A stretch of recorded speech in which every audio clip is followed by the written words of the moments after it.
برونتو اف ام. برونتو اف ام، صوتك سابق بخطوة.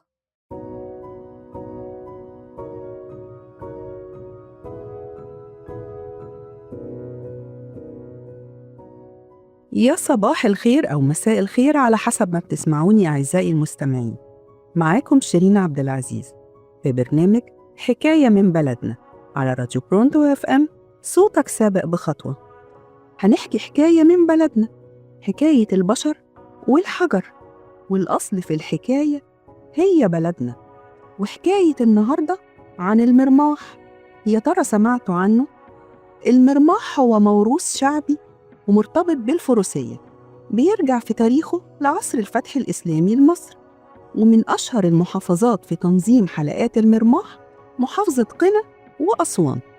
ومع كل مناسبة دينية زي المولد النبوي الشريف أو الاحتفال بنص شعبان يقام المرماح، وأحياناً في حفلات الزفاف.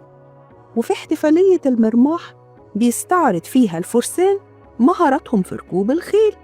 والأصل في الكلمة من كلمة رمحة بفتح الراء أي الجري.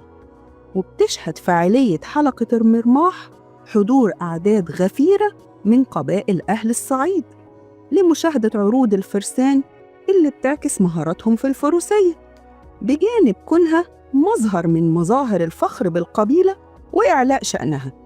وبيبدأ التحضير للفاعلية قبلها بيوم.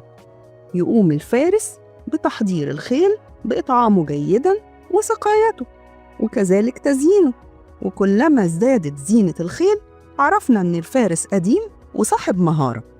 يبدأ تاني يوم العرض بدخول الفرسان إلى الحلقة على نغمة المزمار والطبل، وفي إيده عصا طويلة من الزان، وعليه اتباع القواعد بداية من حركات المشلاوية أي اللف، وإكرامية النقود تحية للمزمار، لتنتهي بخط السير المستقيم اللي هيقطعه الفارس بجانب منافسيه حوالي 3 أمتار، واللي بيوصل الأول بيكون الفايز.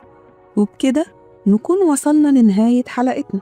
حتى نلتقي، كان معكم شيرين عبد العزيز، حكاية من بلدنا على راديو برونتو اف ام، صوتك سابق بخطوة.